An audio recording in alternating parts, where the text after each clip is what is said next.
Hi everyone, Roxanne Harley, posture alignment specialist, a GOSCU affiliate. Really happy to be with you today. I'm going to do 9 exercises that have to do with restructuring our hip. And if you're like me, you probably have been sitting around even a little bit more than you normally do, and you might be starting to feel a little annoyance in those hip areas. So that's what we're going to deal with today. You're going to need a block, or if you don't have a block, a very firm sofa pillow that you can squeeze between your knees. But first we're going to start with elbow curls, folding those fingertips in, flat back of your hand. Put those knuckles right next to your temple. You're going to do 25. Here we go. 1. And what I want you to remember about elbow curls is it's not about correcting the shoulders. It's about connecting the scapula to the pelvis. So while you're doing this, you want to make sure you're not locking your knees and you're doing it to the best of your ability. I mean, if you can bring your elbows together in front of your chin and if you can open your elbows all the way up, fantastic. But if you can't, just keep moving. Just keep moving and know that your scapula is starting to have a conversation with your pelvis. There we go. The next exercise is cross crawling. You're going to come on down and lie down on a mat or your carpeting if you're at home. And you're going to flex your ankles and point your toes to the ceiling.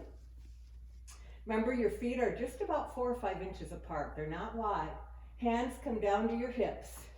So the goal here is to bring your arm and your knee off the mat at the same time and bring them back down to the mat at the same time. And then we go to the other side. So what are you being aware of here? So let's start the count. We're doing 20. Here we go. What you're being aware of is my elbow straight? You want to keep it straight. So if it bends before you get all the way down to the floor, you need to stop before the bend. Then with your hip, you're monitoring the position of your knee. So you don't want your knee to flail out like that. And so you might want to stop the knee bend pretty early. It might stop just at the beginning of your pelvis, because remember, you're repositioning the hip and the femur, and you want to be very conscious of the body. You can do this slowly, and if you get perfect form, you can start doing it faster and faster. You're going to do 2 sets of 20 here. So we're almost done with the first set, and then you can pause the tape and continue on with the second set of 20. The next exercise is squeezing the block between your knees. We're going to do 3 sets of 20. I'm going to demo 20 only. When I use my block and I'm doing the hook position of bending your knees, putting your feet on the floor, having a neutral pelvis, so your pelvis isn't completely flat and it's not completely arced off, it's just kind of neutral. So that's determined by far how close you put your heels. If you have your heels too close to your butt, you're going to get a nice flat back. You don't want to do that. You want to have it more neutral. I like the block between my knees in the 6-inch position, but if you need it in a more narrow position, that's fine. Get it into a comfortable position. Arms are open, palms are up. And you're just going to squeeze and release that block. You don't do it quickly. You do it very methodically. Here we go. 1, release. 2, release. 3, release. 4, release. 5, release. 6, 7. While you're doing this, you're pressing it as hard as you can. You can use 70% of your strength if you want to. If you start feeling discomfort, you just pull back on your effort. You're not in boot camp. You're not trying to, crumble the block into a pile of plastic at your feet. However, if you can squeeze really hard, go ahead and do that, as long as there's no discomfort and you haven't messed up the form. You might want to pause your video now and continue on with 2 more sets of 20. All right, when you're finished with that, take your block aside. We're going to do knee drops. Knee drops, again, have to do with how the femur is positioned into that hip socket. So the key to knee drops is the position of your feet. Whether you have them in the narrow position of 5 inches, 4 to 5 inches, or whether you open them up maybe to the width of your mat. The key is to have your toes constantly pointing straight ahead. As soon as that toe turns out, quite frankly, you might as well not do the exercise. That means your femur just rolled out, and we want to keep it sitting correctly.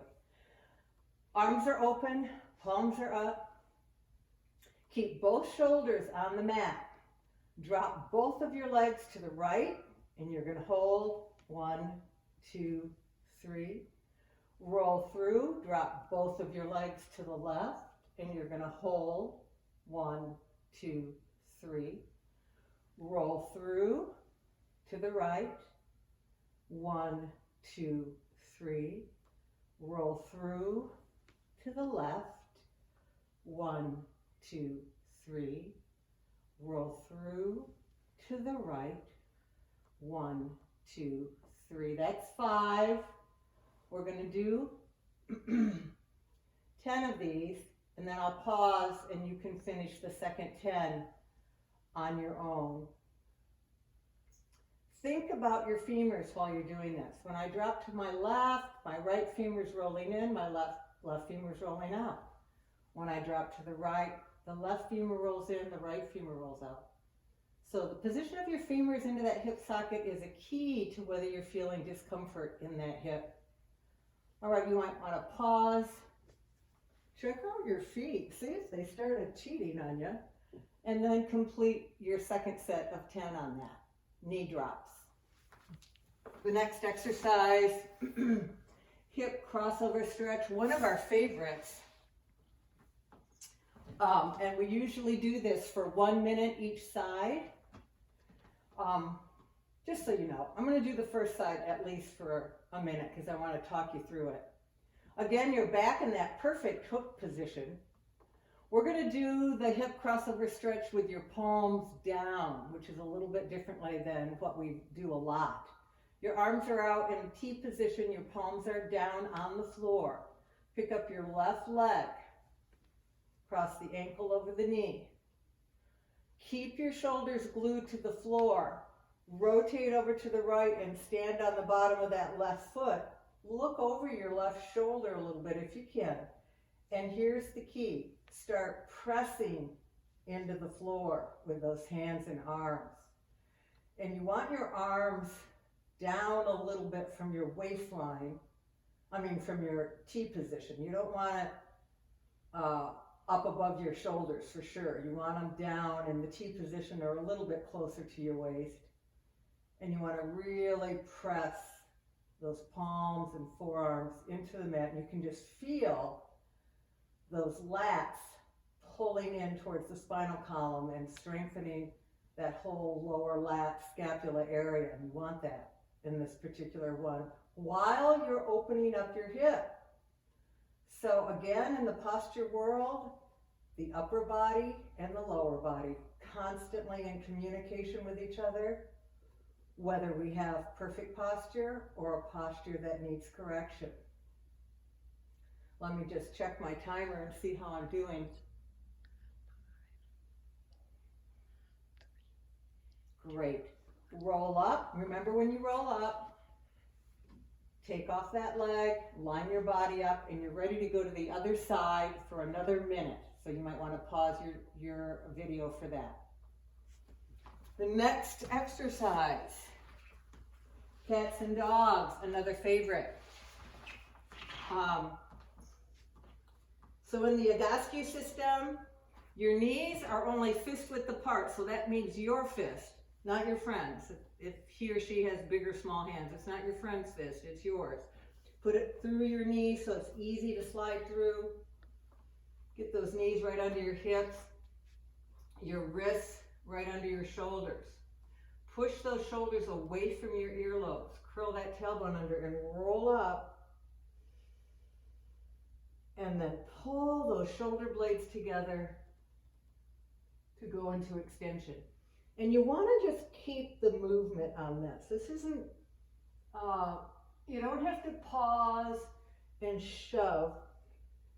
One of the things in the Agascu method, when we're doing movement, we really believe in kind of movement memory, I like to call it. So if I keep moving through this whole set of 10, my body begins to remember. And I want it to do that. I want it to remember the movement. I think I'm at 7 right now. Sometimes in the morning when I get up and I do this, I'm a little bit stiffer in my spinal column. And so I just give myself a break and I move really sweetly through the first 5. And it seems like after that first 5, the second 5 is just that much easier. And that's number 10. Remember, this is a specific series of 9 exercises to change your hip. So we're going to go into 2 of the difficult ones now. They're difficult for me. They may not be for you. My back has a lot of damage in it. And so you just got to keep moving. So when we're doing this, this is 2 sets of 10 in hand, leg, opposite lifts. And you hold. And we're going to hold for maybe a count of 5. So I'll do the first set. You're lying down on your abdomen in the prone position. Your palms are down. And we're doing alternating arm leg. You're going to let your chest and your head and your neck just come up however comfortable they feel. So here's what it looks like. Here we go. Number 1, right arm, left leg, and down. Left arm, right leg, down. Right arm, left leg, down. Left arm, right leg, down. Keep doing it. Number 5, down. Number 6, down. Number 7, down. Number 8, now you might be able to lift up much higher than I am, and I say, fantastic. I hope you can, because I don't lift that high. Good. Pause your tape for 10 more of hand, leg, opposite lifts. 2 more exercises. The 8th exercise, I call it Superwoman because that's what I am, all right? Other people call it Superman. We're going to do 6, and this with your arms and your legs. Now, I know some of you watching this have some shoulder issues, so I do tell my clients that they could try it here, and they can try it here, because the point is to, in unison, lift up into the spine, much like cat-dog is a synchronized spinal column movement. This is in a more extended way. So here we go. 6 of them. And we hold a little bit at the top. 1, 2, 3, 4, 5. Down. 2, 2, 3, 4, 5. Down. 3, 2, 3, 4, 5. Down. 4, 2, 3, 4, 5.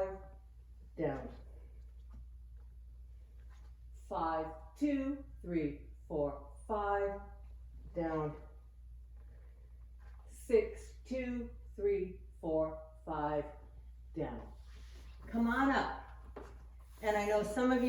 thinking, gosh, my low back's a little cranky now. And it might be, but I'm gonna show you a very different exercise that's gonna help you move away from that pain or discomfort. It's 3 position toe raises. And if you're at home, you can stand with your hands on the wall and doing the position like this. You can also open an internal door so you have your hands like on the handles and you're doing it like that. I'm just going to do it straight. You're putting your feet into your posture position, again about 4 or 5 inches apart. When you come up on your toes, this isn't ballet class. Okay, we're not ganging it all the way up there into that top metatarsal. You're just coming up. 2, 3, 4, 5, 6, 7, 8, 9, 10. All right. Then you're going to turn your feet out. So you don't move your heels. They're right there. Your heels are not together. This isn't first position in ballet. Thank God. That's what I say. Okay. Here we go. 10, 9, 8, 7, 6. Isn't this fun? No, I forgot 5. 4. See what happens? 3, 2, 1. Good. And then pigeon toe, possibly the hardest one. So this is why I encourage you at home, if you need to hold on to something, do that. All right. Here we go. 1, 2, 3, 4, 5, 6, 7. And when you're doing this, 8, 9, you really want to be relaxed. You want to be relaxed.